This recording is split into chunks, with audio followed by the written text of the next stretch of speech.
2, 2, 1, 2, 3, 4, 5, 6, 7, 8, 9, 10.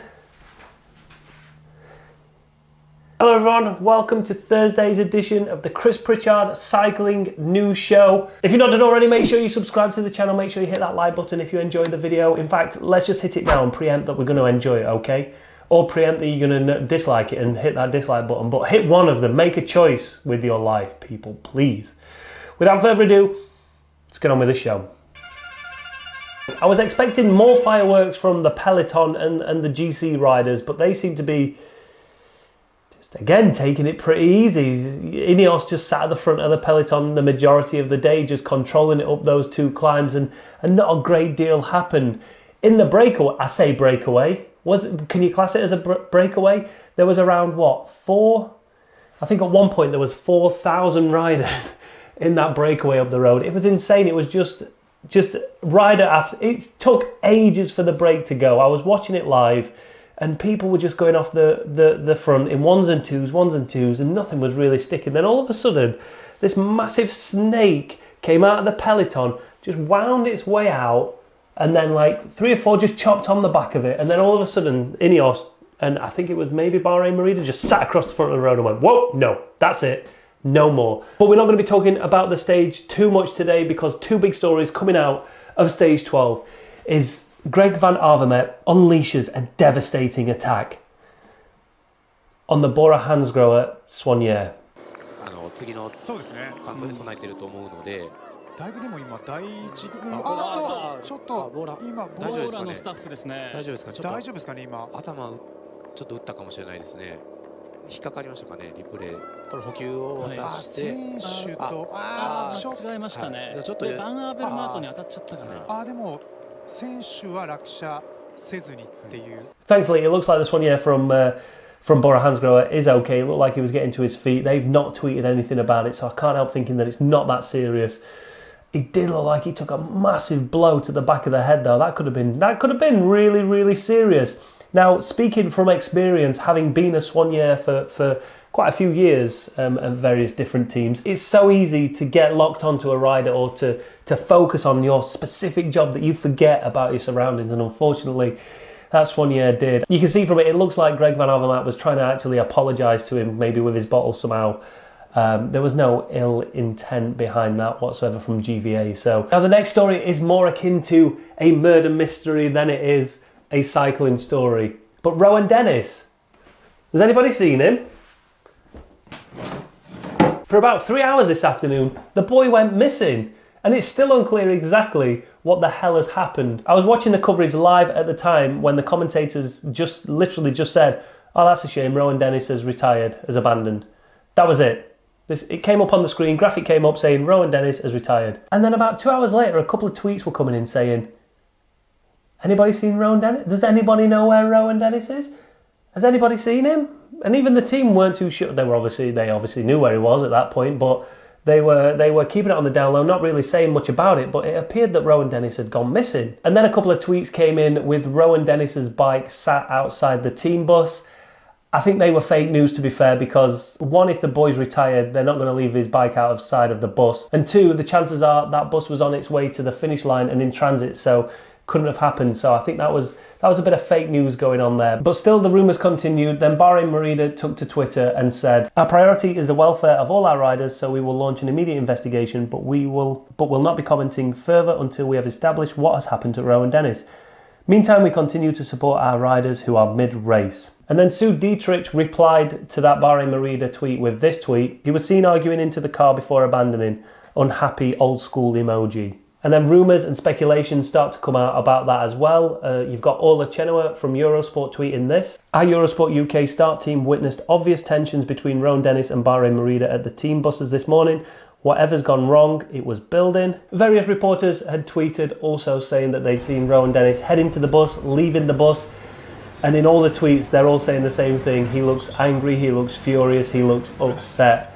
So what is the reason? One of the theories that Vic had up in the office is that Bahrain Merida got on the radio and said to Rohan Dennis, oi, get in that break today. go and work for Nibali. He was upset with that decision. He didn't want to do that with the time trial coming up tomorrow. There's a real good chance he could win that. So he just plain refused, had a massive Barney with them. So ultimately, right now we're at a point where we're still waiting for news to come out. But hey, let's speculate. He's obviously fallen out with the team for some reason, and it's a bit too close to the time trial for it not to be related to the time trial. So maybe Vic is right. Maybe they asked him to do something today which was going to affect his time trial tomorrow, and he wasn't happy about that. People do say that Rohan Dennis can be a bit of a prickly character every now and again, so maybe that was the case, but I'd love to know your thoughts down below.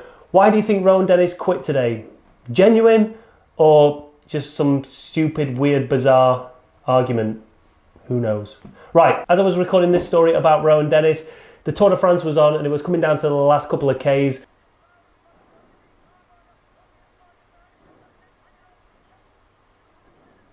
Yes! Good lad. Good lad, Yatesy. That was an epic race. Simon Yates takes victory, stage 12. And he's bloody lucky that he got that win. I'll tell you that in a minute. I'll tell you why in a minute. Yatesy would not have been a popular character in Mitchelton Scott had he not won that stage, because Trentin went up the road on his own. Trentin has a much better sprint than all three of those riders that were there at the end. He went up the road and Simon Yates tried to attack out of that group to join him, but ended up bringing a couple of riders with him. So in effect, nullifying anything that Trentin had done then. Stage 13 is the time trial tomorrow. My prediction would have been Rohan Dennis, but I don't think that's going to happen now, do you? Stage 13 could be anybody's. Ooh, I tell you what. Nah. Yeah, nah. So I'm going for? He's not done anything all tour, and I say that respectfully. But Alex Dowsett is going to take his first ever Tour de France victory. Let's talk about other things going off in the world of cycling. And first up, Chris Froome is officially the Vuelta 2011 winner. A press release from the UCI dropped today, and in it, it said, "The UCI confirms that no statement of appeal has been submitted to the Court of Arbitration for Sports against the decision of the UCI Anti-Doping Tribunal concerning Juan José Cobo. As the deadline for appeal has expired, the 3-year suspension against Juan José Cobo is hence confirmed.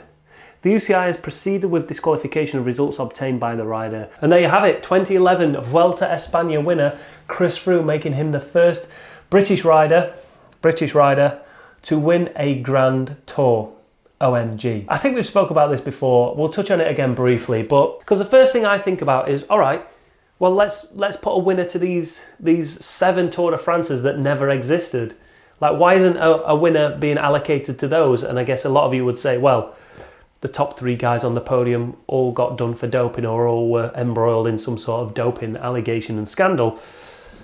But to that I say, well, find the next clean rider. Go down the list, whether that's 20th, 171st, wherever it might be, find that first clean rider and give them and award them that Tour de France, because they won it by rights, by being clean, by not breaking the rules. Like, should there be a limit on how far the placings can go down? Should it be only given to the podium people if they're clean? If second and third are clean, then we will give it to those people that were on the podium. We spoke about Andy Schleck in 2010. Obviously, he was second place. And when it's second place and there's no one between you and first, then it becomes a lot easier and a lot clearer to be able to give that prize to that person. But let's say first, second, third all got done for doping at some point, then should we give it to the 4th person, or should we scrap that from the history books and say, listen, there was no winner. Everybody took part, but there was no winner. I don't know. Leave your comments down below and let us know. Moving on to other news now, and stage 11 was a great success for Lotto Soudal. However, the hotel that they were staying in wasn't so much of a great success. It's reported a thief entered the Holiday Inn around 9 PM after the stage and stole around £50,000 worth of equipment. What was stolen exactly, we're not too sure. It was mainly multimedia equipment by the sounds of it, so the likes of tablets and cameras and things like that. But we'll get a clearer picture throughout the rest of the day. However, there has been speculation on Twitter, and an e-fit has been circulating of a man they would like to speak to in connection with this theft. It seems he had some sort of altercation with one of the Lotto Soudal riders earlier in the day. So if you see somebody of that description, then by all means alert the French police as soon as you can and let them know the man is armed. and very dangerous. All right, before we go any further, let's get a quick roundup of the rest of the news making the headlines here today on the Chris Pritchard Cycling News Show. And a collaboration you never knew you wanted, but you got. NorCal Cycling, the king of the crits, and Cameron Jeffers. Now, if you're not subscribed to either of these, go and do so, but NorCal are putting together some brilliant onboard footage of racing over in America. It's well worth subscribing to, make sure you do it. And they got special guest on, Cameron Jeffers, to discuss what's happening here on the British scene, what's happening there in the American scene, and just giving some of his pointers as a highly skilled crit rider to the guys at NorCal. But it also shows that the pace isn't necessarily full gas because the riders are slightly bunched up. I mean, they're not, it's not one single file line. Yes. Like it would be, in the final, if the team was going completely full gas. So that would indicate to me that the pace isn't necessarily to the maximum, and he can move up if he wanted to, and if he wanted to get himself into a good position. I'd imagine. Yeah, here he goes. This looks like a good opening right here. But again, like 650 watts. Didn't move him up too much. It's just really, really surgy. It's difficult. And yeah, it's not single file. I think Mike's Bikes, who's on the front still controlling things, they're really good at setting exactly the right tempo. I mean, they don't want to go so fast that they're going to kill themselves. And sticking with Cameron Jeffers, actually, he's posted a video on the Colne GP. So the Colne GP is a big crit over here in the UK. He raced it a couple of nights ago. He got a 12th. I'm sorry I spoilt it. But there's a great breakdown in the last couple of laps if you want to head over there and go and watch it. Make sure you leave a comment telling him Pritch sent you as well. Madison Genesis on the front, they're trying to set up John Mould. Behind them, slipped in, is some of the Canyon boys. Again, they're trying to set up their sprinter Matt Bostock. And as you can see, there's me on the left-hand side. So I'm the one in the orange kit, and I got a white helmet on with the white aero lid. And honestly, to the start of the race, towards the start of the race, it didn't feel that great. I was warming up and the legs just felt heavy and kind of blocked and stiff. Talking of videos on YouTube, and Phil Guyman has just dropped his first ever infomercial as he's invented a brand new concept called iced legs. So you have here is this fabric leg sleeve, real durable, nice stuff. And then you've got a zipper compartment. There's 6 compartments, comes with 2 sleeves, and then 12 of these gel ice packs. So what you do is you slide this into the sleeve. All right, and it seems that every man and his dog is starting a podcast. Podcasts were massive years ago. Why didn't I start one then? 2 of the biggest names currently in cycling, Geraint Thomas and Luke Rowe, decided that the Tour de France was probably the best place to start a brand new podcast. I mean, is there ever a bad time to start a podcast? Probably when you've got to concentrate on 3,500 kilometres of cycling, I'd say, but hey, what do I know? They thought it was a good idea, and now the What's Occurring podcast is live. So if you've ever seen the sitcom Gavin and Stacey over here in the UK, there's a character in there. Her name's Nessa, she's Welsh, and in it her catchphrase is this. Oh! What's occurring? Which is where they got their name from, I guess. But what's the podcast like, Chris? I have no idea, I've not listened to it yet. But if you have, leave me a comment down below, let me know what it's like. Now, the eagle-eyed amongst you might have seen this on stage 11 already, but check out Bonifacio as he headbutts a spectator's phone out of their hand in the final sprint on stage 11. And Chad Brown doesn't seem to be too happy with NBC's coverage of cycling this week. Seriously, NBC, don't bother sending this trash to subscribers. So many great opportunities to tell stories from the tour. There are better ways to get clicks. I'm sorry, Chad, I'm going to have to disagree with you there. There is no better way of... I'm not saying it's right, but there is no better way of getting clicks. That is going to make people click on it. Yeah, there are some amazing stories, but what if NBC went with a headline, I spend all day going up and down the peloton just to get bottles for my team? It's not really going to have the same effect of, look how close these people came to dying. But I also understand what you're saying, because these riders do have families, and no family or friend wants to see their loved one sliding down the road on their arse, getting gravel rash. Thankfully though, all the riders didn't sustain major injuries in these, so yeah, it's a difficult one. Click down below. What's your opinion on clickbait titles? Is it clickbait if it actually does what it says on the tin? And how many of you clicked on that and watched it? Sticking with Twitter now, and the Inner Ring have posted a link to cyclingpro.net, and the Katusha team could continue with team owner Igor Makarov. Wait, wasn't he the baddie in Call of Duty? Vladimir. It's his brother. Right, my bad. Funding the team to keep team in the World Tour and retain riders with contracts for 2020. We spoke about this story quite a few times now. Katusha potentially folding at the end of 2019. It appears that Canyon and Alpecin both want to remove their sponsorship budget from there and place it with whoever Mathieu van der Poel is going to be riding for next year, potentially the Corindon Circus team. Whether that happens, still don't know. All right, and the last story coming out of Twitter, and the last story before we move across to stage 12 of the Tour de France, is this one from Jeremy Vine. He posted this on Twitter yesterday. Hey Mr. Taxi Driver, you saw her coming a mile out. Bet you wouldn't behave like this if she was your daughter.